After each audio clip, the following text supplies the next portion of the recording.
What's going on, guys? Big Jared back again. You know, a lot of my students have been telling me they're having a hard time getting their drums to sound good. They don't punch through the mix, or they don't know what percussion elements to add to make it sound like it's full and moving. Well, check this out.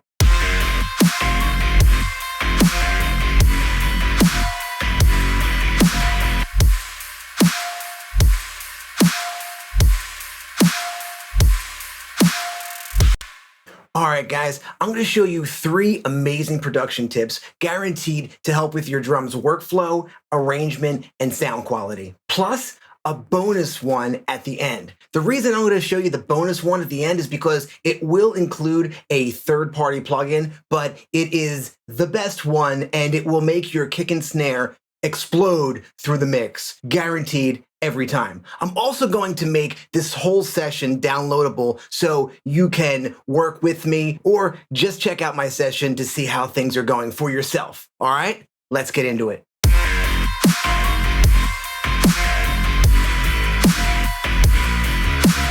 All right, guys, the first tip I'm going to show you is a huge time saver and is really going to help out your workflow. I use this all the time. In fact, I've used it on all my tops here. So I'm going to go ahead and erase these tight hats, and I'm going to show you how to do this from scratch. So if I bring in a one shot, okay, first thing I'm going to want to do is set it to the exact time integer that I want. So in this case, I want an 8th note. So I've got my grid already set up, and I'm going to highlight the 8th note. And what you have to do is hit Command J to consolidate it.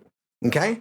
Once it's consolidated, I can double click it, and I can go down here and use this loop function. Okay? I can turn this on, and I can just pull this guy straight out. And now I've got myself 8th notes just like that.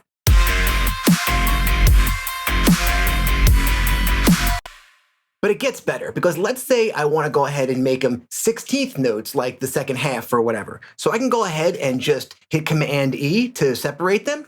And then I can go over here to the ×2 button. And then now I have 16th notes.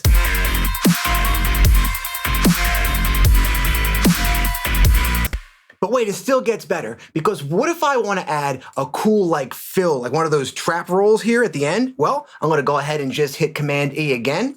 I'm going to go ahead and go down here, and you guessed it, hit it like 2 or 3 more times, and get this.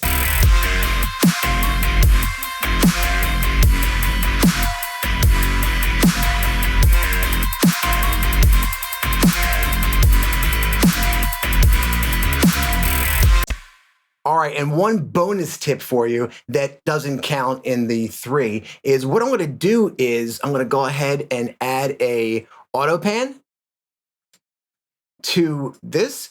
And what I'm going to do actually is just automate it to turn on for that one little cool roll thing I did. So right here, I'm going to have it turn on just right here. So we get this kind of thing happening. Whoa, pretty neat stuff. As you can see, I've used this on my open hats. I've used this on my chinas. I use this on my claps to create quick clap builds. You could use this on so many things that I can't name them all right now. One other cool thing I could mention is when you're EQing hi-hats or cymbals, chinas, anything like that, if you take a look at my EQ down here, right around 6K, there is this problem area with these instruments. So adding an EQ and dipping at 6K is actually highly recommended for almost all of your tops. And one more thing you can do is if you want on some of your tops to add a little bit of brightness or clarity at the top, you could add a high shelf and boost from 10 to 13K right around this area. Let's hear how that sounds.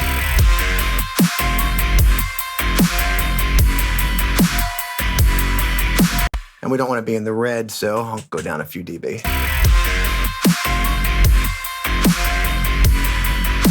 All right, cool. That about wraps up tip 1. Let's jump into tip 2. Okay, the next tip is going to be placement. We've actually got 4 layers of tops here, and there could be some overlapping frequencies, making it mask a little bit or making some of these guys hard to hear. So we're going to actually do something to all of these to make them all stand out, okay? So let's go ahead and start with the open hi-hats here, okay? So what I'm going to do is solo them, And I'm going to go ahead and place them to the sides. All right, so I've got a Haas effect rack, okay, right here called spreader. I'll pull it in.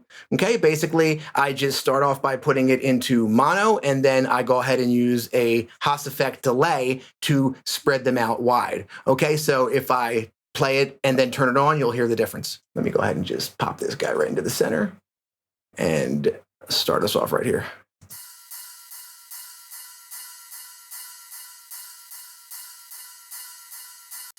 It's very obvious that we've now put the open hats in the sides or spread them very wide. All right, this is a perfect opportunity to add something to the mono field. Okay, and we're going to go ahead and do that with our China down here. But we've actually gone ahead and done something else to this that makes it even cooler. So first off, you can see right here that I've put the Chinas into mono. And then what I've actually done in addition to that is heavily sidechain my Chinas to my kick and my snare. So if we listen to this, you'll hear a major ducking happening on the Chinas. Check this out. And if I play them with the kick and snare, you could hear how they interplay with each other. It adds this almost ducking, dragging feel to them. They kind of sneak in after the kick and the snare. And let's play all three of them together and see how they sound.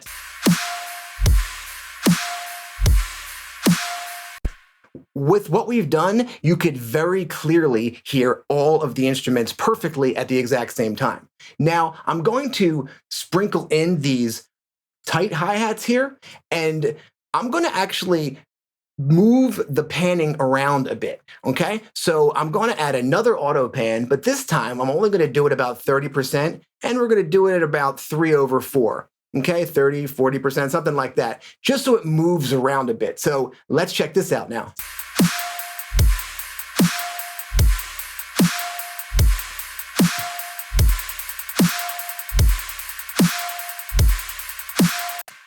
Okay, amazing. Everything is sitting in its own spot.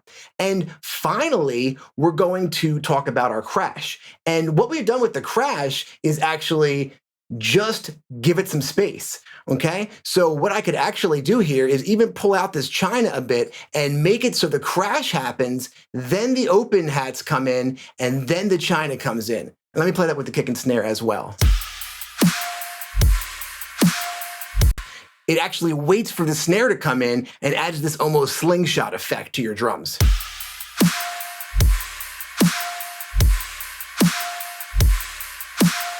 All right, guys, so remember, when you're placing instruments in your mix, everybody deserves their own spot. All right, so that's tip 2, a little bit about how to arrange your tops. All right, let's jump into tip 3. But before we do, I want to let you guys know that the music you're hearing are 3 loops from my upcoming sample pack. I've got the guitar riff, I've got a piano melody, and I've got the high guitar riff. I will include these in your guys' session so you can check them out and anticipate the pack. It's going to be a djenty, modern metal pack that's made to work with bass music. Everything's in F and in common bass music BPMs. And if you guys are finding these tips useful at all, I'd like to invite you to subscribe to the channel. That way you'll be up to date on everything as soon as I post it. All right, let's jump back into tip 3. All right, tip 3 is a pretty cool one, pretty simple. Lots of artists do this. The one that jumps out to me as the most obvious is Illenium, but like I said, a lot of people do this. So basically what we're gonna do is add a reverse before your kicks and snares. And it's super easy to do. I'll go ahead and just redo it on this one. So basically what we're gonna do is we're gonna go ahead and copy our kick down, and basically what we want to do, I'm going to turn off the grid with Command 4, is get rid of the transient. So I'm going to pull the transient out like that, okay? And then I'll go ahead and put it back on the grid, and then I'll hit R and reverse it, and then we can get it right before the kick. And we want it to be super, super short, something like that, and we'll also use our fades. Okay, perfect. I love that. So what we're going to do now is employ that first trick we learned. So we're just going to select this whole area, hit Command J, perfect, and then go ahead and double click it, go down here and engage loop, and then just kind of pull it out. Yep, easy as that. Okay, same thing with your snare. Okay, you can go ahead and check out how this sounds.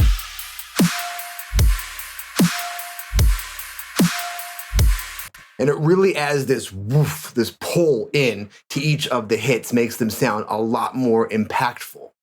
Okay, so that was tip 3. Pretty simple, but the devil's in the details, right? Okay, are we ready for the super bonus tip? All right, I will let you guys know that you do need a transient shaper or transient master for this one to work. Okay, so I want to go into my kick and snare group. I put this on every one of my kick and snare groups. This is something that I've taken from a lot of the big dubstep artists. They all do this sort of in their own way, but I've never seen it done in this way, and it's actually super simple and really amazing. So what we're going to do is we're going to go ahead and put 2 things in a rack. So we're going to have a blank chain with nothing in it, and that's going to be our dry signal. And then on this chain, we're going to put some type of a transient master. So this is the one from Native Instruments, but there's several ones out there that do the trick. Basically, what you want is an attack, a sustain, and if you can, you want some type of a clip or limiter at the end, so it doesn't ever exceed 0, and we're going to be adding a lot to the transient. So what I like to do is just jack up that transient all the way and then bring down my sustain, okay? And then I mix that into my dry signal about -10. And this isn't doing anything beside catching those peaks at the end again, so I don't clip the 0. And if we just solo our kick and snare, this makes a very obvious change. I'll start with it off, and then I'll turn it on for you guys.